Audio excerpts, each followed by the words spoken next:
Back on TYT Sports, it seems that there is a new dirtiest player in the NFL. And I don't even know why I'm using the word seems, because it's been this way really since 2013, except for a man who is much more in the spotlight for it, Ndamukong Suh, when he used to be the dirtiest player in the NBA. Labels get tossed around by all this, but here's what I don't understand. Vontaze Burfict has a history of making very, very dumb plays that cost his team yards. Okay, let's be specific. Out of the 26 penalties that Burfict has caused his team since 2013, remember, we had a Jesus come out of Edwin. He realizes how much. 26 penalties since 2013. Let's keep in mind he was suspended the first 3 games of this season, right? He played 16 games, I believe. Actually, I think he only played 15 games in 2013. He didn't play I don't think he played full season last year either. 269 yards worth of penalties. In 2013, he had 6 unnecessary roughness calls, 2 of which against one team, Buffalo, in the same game, and 2 personal fouls. In 2014, multiple unnecessary roughness and personal fouls, but most recently, Marvin Lewis, head coach of the Bengals, came out and defended Vontaze Burfict after he had a dirty play going for the knees on Martellus Bennett, and then in the same game, stomped on LeGarrette Blount. And what did the NFL do? Because the NFL is so good at handling their problem players, they fined him $75,000 without suspension. Oh, but Vontaze Burfict was already suspended for the beginning of this season. However, he continues to be a complete recluse on the field.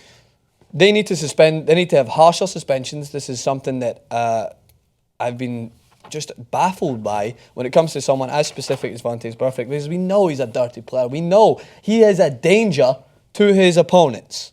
That is a thing. But the thing is, Jason, is he's not a danger outside of what the game promotes at its most, right? So if he's a danger, if he's celebrating to the point that it's costing his team so much so, like that he's kicking the net and he's doing all these things outside of it, they're like, oh, come on, you're costing us here. But he's a danger within what the game promotes, which is just the sheer physicality. Get in there and wreck your opponent. So therefore, he gets given the pass by his coaching staff, by his fellow teammates. This guy's costing you. He is costing you yards. He is costing you problems. He's costing himself money, but again, that doesn't matter. So they're happy to let him take the fine and instead bring him back on the field because their opponents will be scared of him because he's going to come in dangerously. Yeah, you don't want to talk about how the opponents are scared of someone because it's the NFL. It's a big, bad NFL. We're all big, tough, strong men. But when someone's coming in to dangerously try and take out your knees, to try and go head-to-head with you, to try and hit you when the ball's already left, like there is a severe problem with the NFL not stamping out this. Just because it's the physical nature of it doesn't mean you can't protect them. We already have a problem with CTE. You already have a problem with concussions. Defend your players, man. Protect them from a guy that just wants to hurt people. Okay, so let's get to the quotes from Marvin Lewis, because I don't know. I don't know if anybody does. If Marvin Lewis is saying this to get the media off the Bengals' back, or if he's saying this because he truly believes it. I don't think he did anything wrong. We were not in the wrong here, in my opinion, and it's unfortunate. That's what I have told and stood on and will continue to. He continued to say later in the article, I don't think he meant to do anything, and I've been through it back and forth as big as this board behind me, Lewis said. Hell, if I can see who steps where or whatever, I see him try to step through the pile and try to go help a teammate. Someone from another team has a hand on his teammate's face mask, pushing him in the face, and that's what he's trying to get to, but that doesn't matter. It's done. We'll move on, and things will happen the way they happen. I don't know if he's saying this to back the media off of the Bengals, which if he's doing, then he's doing his job as a head coach. If he genuinely believes that he doesn't think Vontaze Burfict is doing anything wrong, Marvin Lewis needs to be checked for CTE as well, just like his players will have to in 20 years. So here's the biggest thing I don't get. Vontaze Burfict is a very, very good NFL player, but as we were talking on our podcast, there's only one player on every single team, one player, that is so irreplaceable that you should defend for complete dirty plays, and that's your quarterback. Because guess what? Vontaze Burfict can be replaced. Oh, he's a good player, I get that. He might be all pro, he might be a huge difference maker on the field, but a defense works as a unit. No one defensive player is more important than the unit of defense that you have. It's why the Legion of Boom is so successful in Seattle, because it's not just Richard Sherman or just Cam Chancellor, it's the collection of them together that won them a Super Bowl that continues to make them one of the best defenses in the league. The Denver Broncos, it's not just Von Miller. I get you take Von Miller off that team, you have a big hole to fill, but there is a lot of Aqib Talib and his performances. They work as a unit. Vontaze Burfict can be replaced. And this is a guy who, if I'm correct, according to Rick Strom, who did a Facebook Live video not long ago, remember the OG Rick Strom, 16 personal fouls in 25 games when he was in college. don't draft these guys. That's not a trend that's going to fall to the wayside. Jameis Winston was immature in college, but he didn't cause personal fouls on the field. He didn't cause his teammates to lose yards. He did dumb stuff off the field, like childish things in college that you do. Vontaze Burfict was causing his team yards, causing his team to lose in certain situations because of the penalties. That's a trend that if I'm a coach or a GM, I don't care if it's the next coming of Lawrence Taylor. He's not going to be on my team. The only kind of way that you can try to put this into perspective is to bring in other sports, because the NFL is so specific that you're trying to compare to other examples and you're going to be fighting a losing battle because we know how inconsistent they are. So let's look at football, world football. Luis Suarez biting people. Luis Suarez just acting like an absolute idiot at times. And what happened to him? He was banned from international duty for almost a year.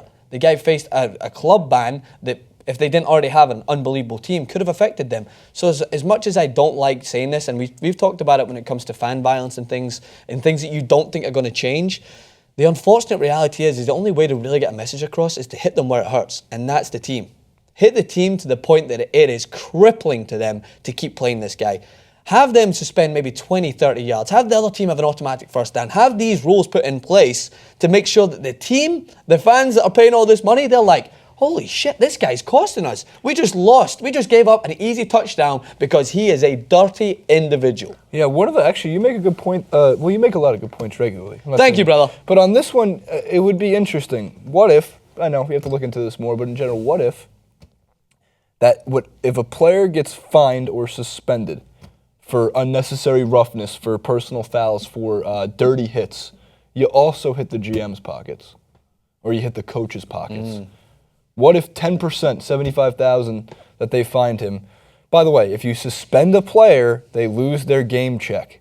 I never understood the idea of just fining somebody when you can suspend them, hit them harder, and they get fined because they'll lose whatever it might be. I think for his game check, $269,000, something like that. So it's a bigger fine, and they don't get to play.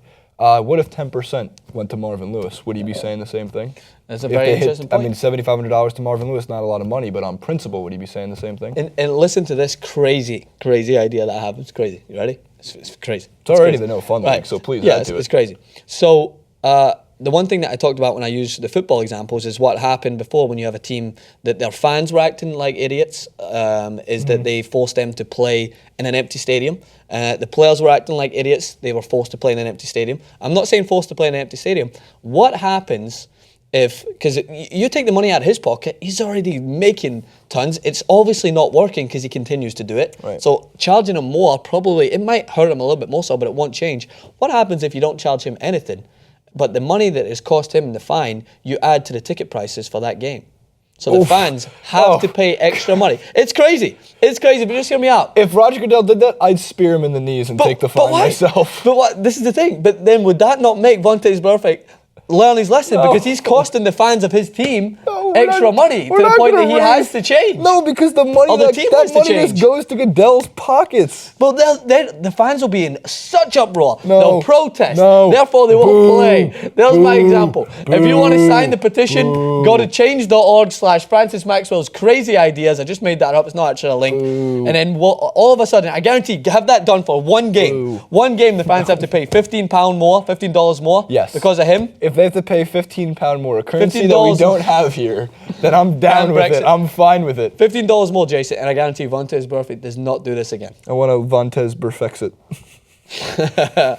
I want a Vontaze Burfict. Get him out. He's the dirtiest guy. I don't even know why I said, is he the dirtiest player in the NFL? The title of this clip is Vontaze Burfict is the dirtiest player in the NFL. I can't wait to see the fans. Are you crazy? That money goes to my hot dog. My bear! No, the hot dog is already like $12 of the game. All right, comment below, like, favorite, subscribe to the channel. Let us know what you think. Everything else in the description box below. See you next time.